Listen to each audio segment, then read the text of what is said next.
Strong గా ఉంటేనే ప్రభుత్వం ఒళ్ళు దగ్గర పెట్టుకొని పని చేస్తుంది.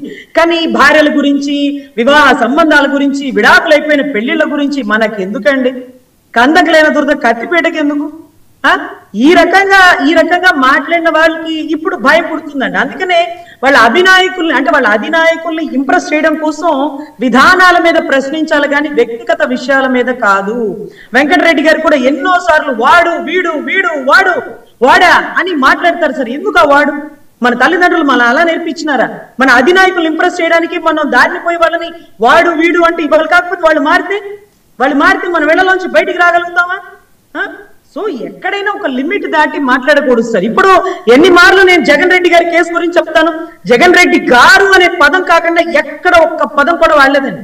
ఎప్పుడైనా మాట్లాడి అయ్యా నీకు నీ తల్లికి నువ్వు చెల్లికి నువ్వు ఇదే విలువ ఇచ్చేది నాయన, లేకపోతే గౌరవ జగన్ రెడ్డి గారు, లేకపోతే ఇదే వివేకానంద రెడ్డి గారి కేసులో వివేకానంద రెడ్డి గారి కేసు అని ఎన్ని మార్లు చనిపోయిన వ్యక్తితో సహా గౌరవిస్తామో చూడండి.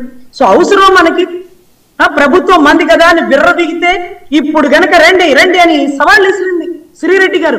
రేపు ఉంటుందిరా మీకు ఎలక్షన్ రిజల్ట్ రాగానే అంటూ బూతులు మాట్లాడేసేది. ఇప్పుడు చూడండి దండాలు దశకాలు పెట్టి కన్నీటి పర్యంతం. అయినా పిచ్చుకల మీద బ్రహ్మాస్త్రాలు ప్రభుత్వాలు వెయ్యదా నేను భావిస్తున్నాను సార్. పోనీలేండి, మహిళ మాట్లాడింది, ఏడుస్తుంది. అందులోనూ ఆవిడ దగ్గర ఉండే ఒక్క మంచి గుణం చెప్తాను సార్. ఆవిడ ఒక రోజు కంటిన్యూస్ గా 6 months ఏ వీడియోస్ చేయలే.